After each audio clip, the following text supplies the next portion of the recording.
Hi and welcome to episode 1 of Homesteading at the Farm and Forest School. Today I thought it would be a good place to start with, sorry, my two friends here really want to say hi. I thought it would be a really good place to start with animal housing. So when we first moved to the property, there was no fencing and there was no animal housing. So they really want to say hi. Yeah.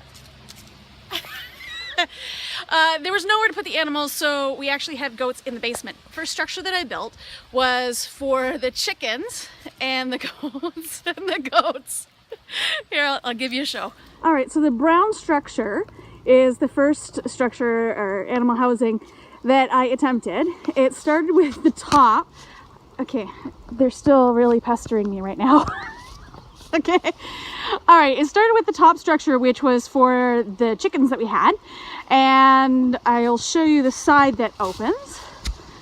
So it's a pallet on the bottom of the triangle, and then right here.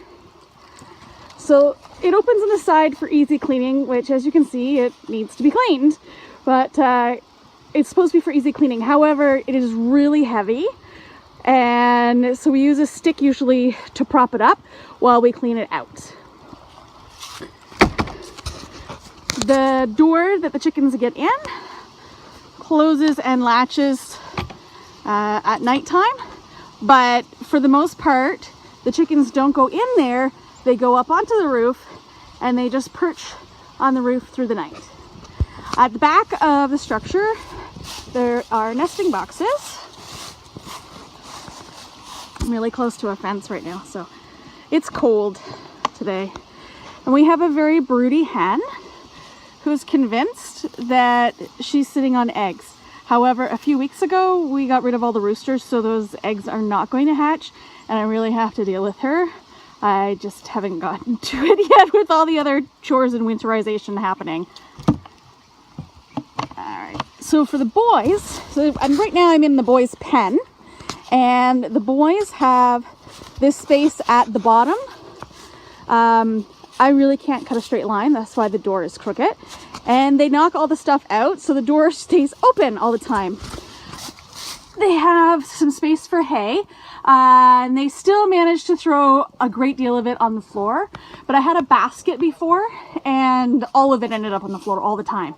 So this lasts a little bit longer. Right? It lasts a little bit longer, and I fill it up once or twice a day, making sure they always have access to it. Yes. There's obviously some issues with this structure.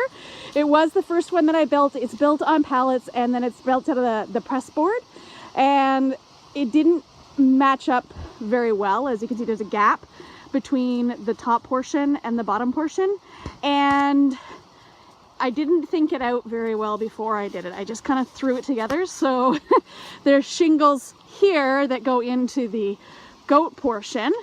And this is for ventilation. So in the wintertime, they don't get too hot and the moisture doesn't build up too much. I may have to put some insulation up just a little bit, depending on how cold and snowy it gets this winter. But there obviously are some crooked corners. And I learned a lot from this structure. So the second structure that was built, yes, I know. So the second structure that was built is this white one here. It's getting a little mucked up. And it was built for the geese, but then I got more geese and now it's too small. Next month, we're getting rid of a few geese. They're going to freezer camp, so that will maybe become the goose house again. We'll see. It's very well ventilated up top, but it's probably a little taller than it needed to be, so it wasted some of the materials that I could have used for other housing. Inside, I tried to make it big enough so that they could stretch out their wings a little bit. There was a nesting area. None of the geese have used this at all in months. So we have quite a few geese now. And by quite a few, you know what, there's people who have a lot, but compared to the one I started with, now we have 9. So that's a lot more than the one. They usually just go down into you see where it's worn away by that tree, and they all huddle around the tree at nighttime, and that's how they keep warm. The only structure that was here originally was this woodshed, which has become the place where the girls are. So now I'm in the girls' pen. The girls and the boys are kept separately because we already had one unsanctioned pregnancy. So the basket that's on the floor is where I put some of the grain. But this little girl here, she's got some pokey horns, and even though she's the smallest and youngest, she manages to hog all the food by poking everybody with her horns. The hay is kept in this simple made structure. It's just a base of wood, and I nailed some of the fencing wire around it and zip tied it together, stuck it in the corner, and voila, it's done. I did nail it to the post so it didn't tip over on them if they started climbing it, but it helps reduce the amount of waste that they have with the hay, so that's a reduced expense for us. This is the third structure that we built. It's a chicken coop. It is 4 by 8 feet, and then it's about 6 feet tall. They really, not the chickens, but the goats and the sheep really enjoy the boardwalk. They like to get up and sit on it. So they also have boardwalks in front of their little shelter for now, and the chair. So the goats like to jump up on the chair and lay on it. Sometimes I'll put food on it as well for the sheep because that little goat pokes everybody out, and that's why she's so fat, because she steals everyone's food. We're in the middle of another shelter right now for the goats. That's why there's horrible... Don't do this. Don't cover your access to your coops with a whole pile of building materials. So there is a screened door here.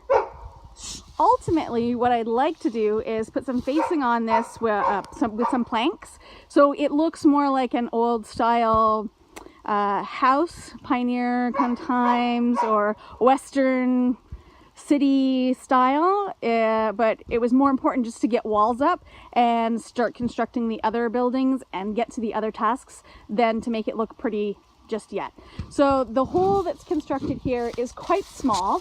It's 1 foot by 1 foot, but our goats could fit into it, and they were going in and eating all the grain off from the chickens. So we put the rock there to prevent them from doing that.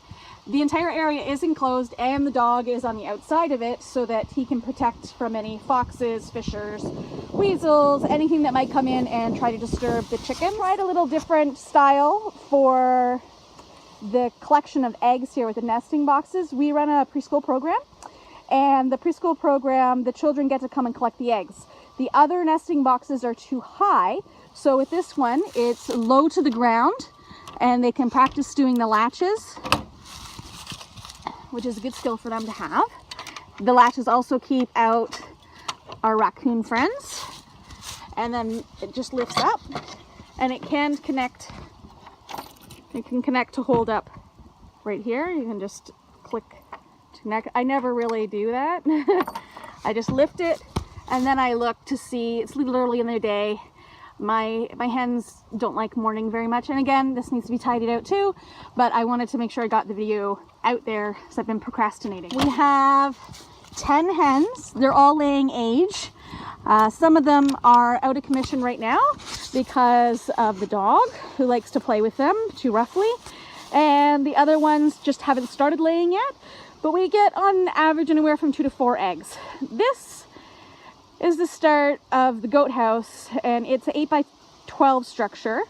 The ground is extremely uneven here, so we used some posts, large posts. I'll back up so you can see. So we have the large posts there that are all over the place and wonky because I put this up 2 weeks ago, and then it wouldn't stop raining, so I couldn't have the power tools out here. And all of the materials started getting pushed all over the place. Don't store your materials that way either, because now things are getting warped. So think of this as a video of don't do what I did. The largest obstacle that we have on the farm and getting tasks complete, especially that last goat house, because it is a little bit more of a challenge. I'm not a trained contractor or construction worker or carpenter for that matter, but I am artsy and I can just figure things out and put it together and hope for the best. Anyway, the largest obstacle for me is procrastination. And this is one of my favorite procrastination activities. It's called walking the dog. Walking the dog is putting him on a leash for about 2 minutes. We go into the forest, I let him off leash, and then I start exploring and looking at mushrooms and plants and planning for preschool, prepping our shelter, searching for any kind of evidence of different animals that we can look for in the preschool program, collecting different plants for extracting dyes for the wool and fiber that we have. So the other part that I enjoy when I'm walking the dog is coming and checking out our structure. Is the tarp still up? Do we need to collect any more firewood? I did make the preschoolers collect it in the beginning, but it takes the entire time for them to collect enough to have a fire.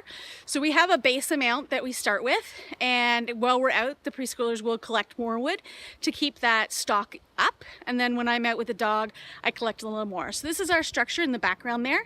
We have some wood posts. There are trees that have fallen over. It looks like a tree graveyard in behind me, as you can see there. It looked like a logging factory came through. It didn't. They're all trees that just fell over naturally on their own. None of them have been cut down there. So we've put them together, and then I have a pile of cedar, and I'm hoping this week that we can get the cedar onto the wood so it'll be inserted in to create a layer of insulation. And from there we'll put more wood on top of it, nice tall long posts back on top of it, and that will protect us in the winter. And I will show you inside. We have a tarp that goes over the fire pit, mostly because some of the trees here are dead and dry, and I don't want to create a fire. It's a very, very small fire pit that we have to keep everything well contained, and that way we don't need as much water either or to put out the fire. Our stack of wood, so we're prepped. And then we have a little bit of kindling that's available. I try to keep some dry birch bark in the sheltered area. So this is where sleeping bags will go when we have our sleep outs, which is like nap time outside.